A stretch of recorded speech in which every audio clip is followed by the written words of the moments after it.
When we think of the Roman legions, it's easy to imagine endless rows of soldiers marching with shields raised, spears ready, and brutal discipline. Warriors made of flesh, iron and fire, who conquered kingdoms, tore down walls, and left behind the echo of an invincible empire. But that image is, yes, incomplete, because behind every perfect formation, every victory on the battlefield, there was a hidden system as complex as any modern machine. The Roman legions were not just brute force. They were a living network of hierarchy, engineering, medicine, logistics, and administration.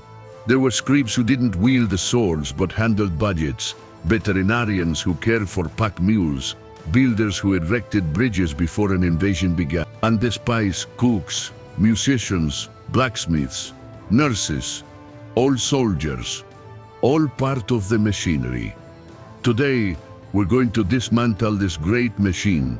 We're going to open the iron chest of a legion and see what was beating inside. Stay with us, because what you're about to discover will not only change the way you view the Roman army, it will also show you how one of the most enduring empires in human history was built. Every empire needs pillars, and in Rome, those pillars had names, faces, and carried up to 45 kilos on their shoulders. They were the common soldiers. They were farmers, artisans, freed slaves, ordinary men turned into soldiers. To get there, they first went through 4 months of training. 4 months of sweat, shouting, discipline, and pain. They learned to march in formation, to dig trenches, to set up camp in under an hour, to fight without hesitation, and above all, to obey without question. It didn't matter if you knew how to read, if you were poor, or if you had never held a sword. The moment you put on the tunic and leather belt, you were part of the machinery of Rome. Now, if you were illiterate or had no technical skill, your fate was sealed. Carry stones, gather firewood, build roads, dig ditches, transport supplies, push catapults, day after day. Brutal physical labor beyond combat. But even there, Rome offered something that very few power systems offered at the time: an opportunity for advancement. If you showed discipline, strength, and above all, if you had some talent, music, blacksmithing, medicine, math, writing, you could be promoted to another category. But for now, as a common soldier, your life was simply obey, work, fight, and survive. You were the meat of the army, the hammer with which Rome struck its enemies.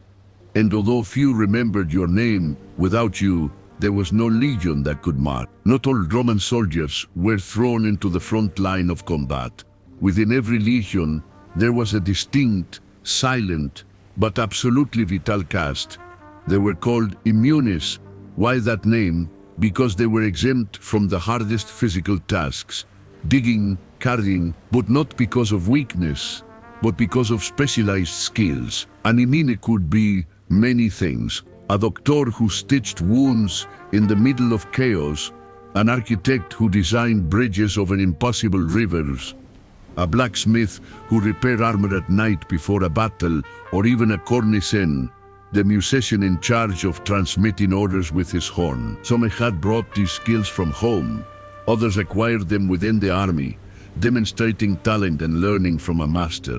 They didn't earn more than a common soldier, but their value was unquestionable. There were immunes who were literate, men capable of reading, writing, calculating. They performed military duties. They kept records, managed payments, wrote reports, organized wax supplies for tablets, or controlled weapon inventories. These types of soldiers, although they didn't carry spears or lead charges, kept the legion running like a living organism.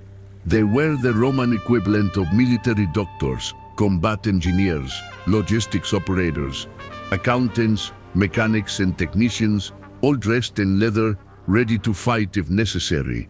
And the most fascinating part was that despite being exempt from physical tasks, they were still soldiers. They marched, trained, carried their gladius, and knew how to defend themselves. Because in Rome, even the healer had to know how to kill. If the immunes were the network of specialists, The senior ones were the ones who kept the machinery running. They were the veteran non-commissioned officers with authority, experience, and administrative vision.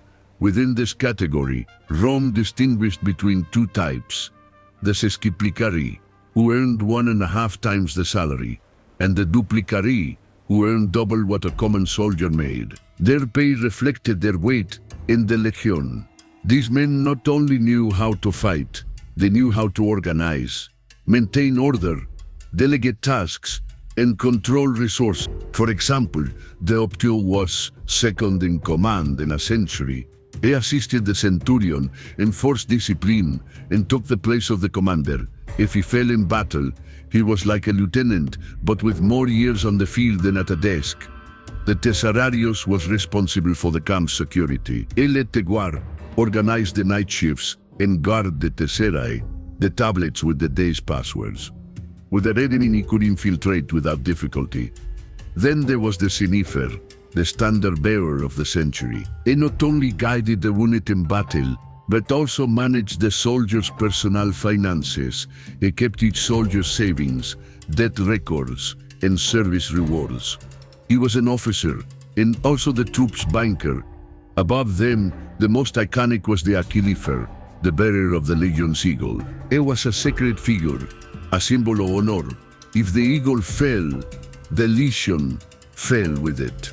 The achillifer was a fearless warrior, an elite soldier who wore a lion's skin over his helmet, and must never allow the imperial insignia to touch the ground. There were also positions like the frumentarios, in charge of supplies, and the beneficiari, trusted men who served directly under high-ranking officers and were sent on special administrative or secret missions. All these officers didn't just report to the centurion.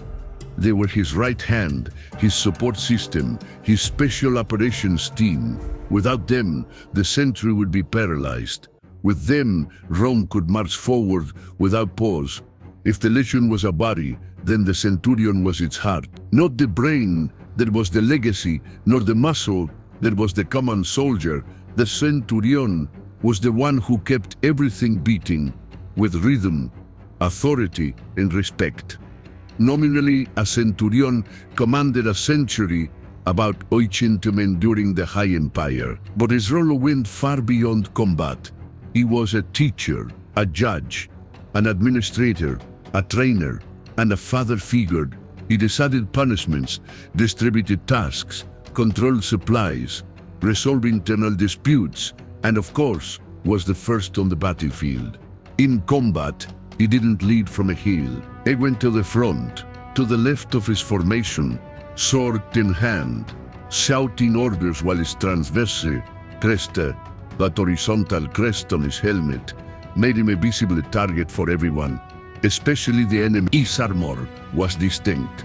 Metal greaves, decorated breastplates, a dagger on the right side, and a sword on the left, showing that he didn't need to draw his weapon quickly because he already knew when to use it. His status within the camp was also evident. He had his own quarters, his private latrine, and his own team of sub-officers at his disposal. But getting there wasn't easy. Some centurions were former legionaries who had risen through merit after years of service. Others were former members of the Praetorian Guard, or even young equestrians with political connections. All, without exception, had to be literate, as their duties included writing orders, keeping accounts, and transmitting reports to higher command. Julius Caesar said that the centurions were the backbone of the Roman army, because while generals designed wars, it was the centurions who won them, leg by leg, shield by shield. Their careers could last decades. Some served in as many as 12 different legions, traveling across the entire map of the empire. Upon retiring, they were generously compensated and could take civil positions, magistrates, police chiefs, or even municipal leaders.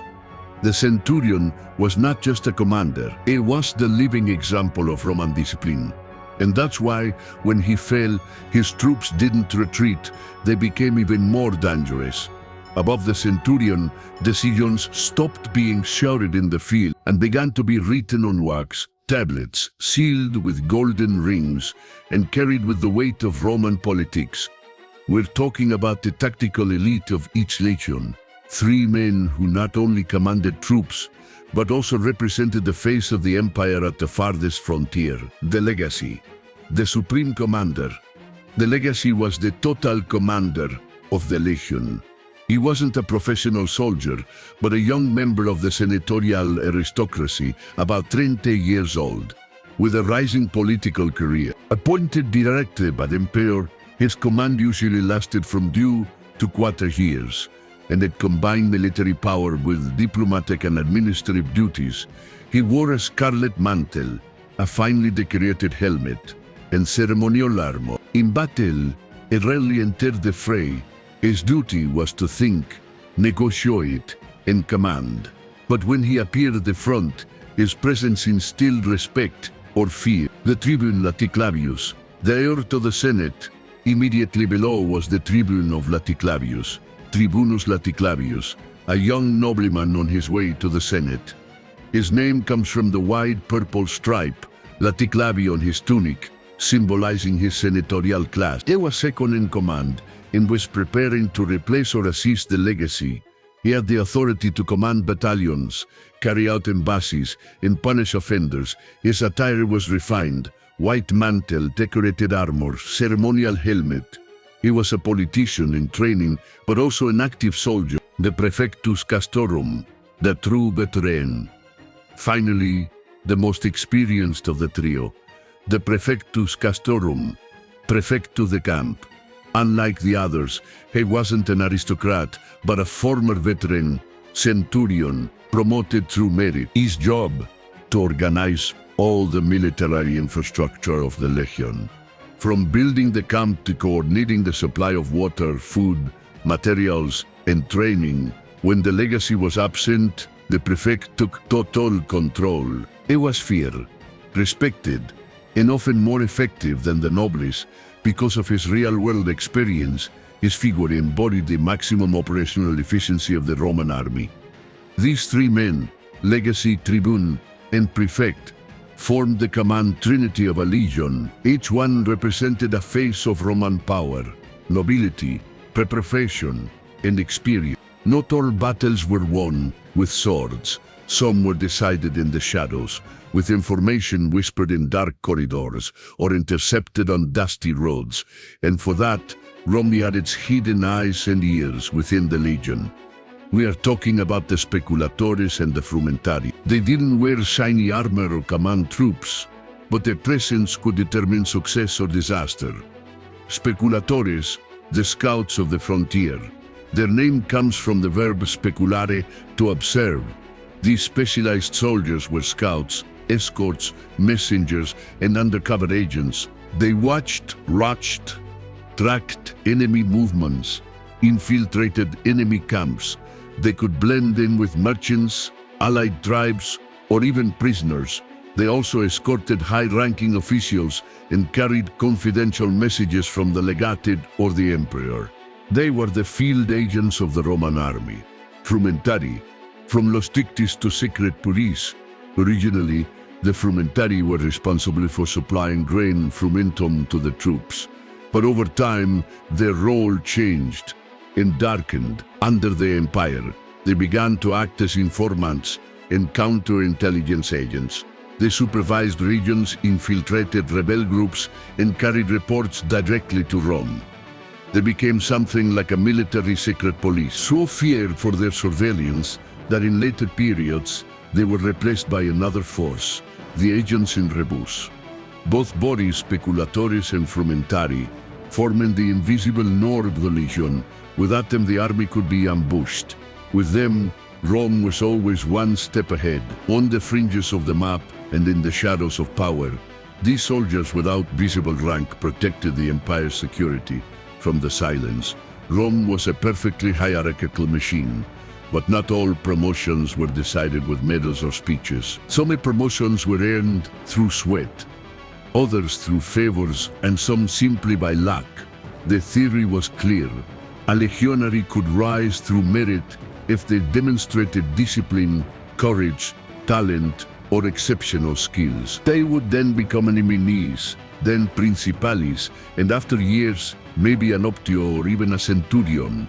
But the practice, as always, was more complex. Some centurions came from the ranks. They had been ordinary soldiers, rising after decades of campaigns and scars. Others came in from above, by imperial appointment, through senatorial connections, or as a reward for political loyalty. There was an unwritten but real hierarchy.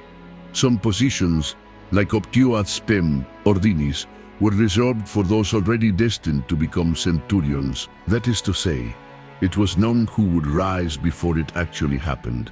Military tombstones, found all over Europe, saw linear careers. No one jumped from ordinary soldier to legate. Each step had to be lived through, although some rose faster than others. Social origin, literacy, speaking ability, or whom you saved on the battlefield matter. What mattered is that Rome recognized talent and experience, and if you knew how to survive, adapt, and stand out, you could rise. Because although the empire had emperors, senators, and generals, its true power lay in that common legionary, who was once a recruit, and 20 years later gave orders with a firm voice and scars all over his body. When you hear Roman legion, you might think of shields lined up, spears glinting under the sun, or martial marches that shake the earth. But if you look closer, you'll see something much deeper. You'll see doctors who healed without anesthesia in the mud, engineers who built breeds faster than the enemy could destroy them, scribes who counted every dagger, every sack of grain, every paid wage. You'll see hardened veterans who knew how to command without shouting. You'll see a living, pulsing structure where every rank had its voice, its function, its weight. Because a legion was not just an army, it was a city in motion, with its administration, its culture, its internal politics, and its memory. Rome didn't dominate the world just with swords. It did so with organization, hierarchy, and the talent of thousands of men who knew that even though their names wouldn't be remembered, their work would keep an empire standing. And perhaps that is the real lesson, that glory is not always won by the one who shouts the loudest, but by the one who holds the column when no one is watching. Were you impressed by the level of complexity in a Roman legion? Did you know about this internal structure? Let me know your opinion in the comments. And if you want to keep exploring the secrets of the ancient world, subscribe, because the greatest story of Rome is yet to be told.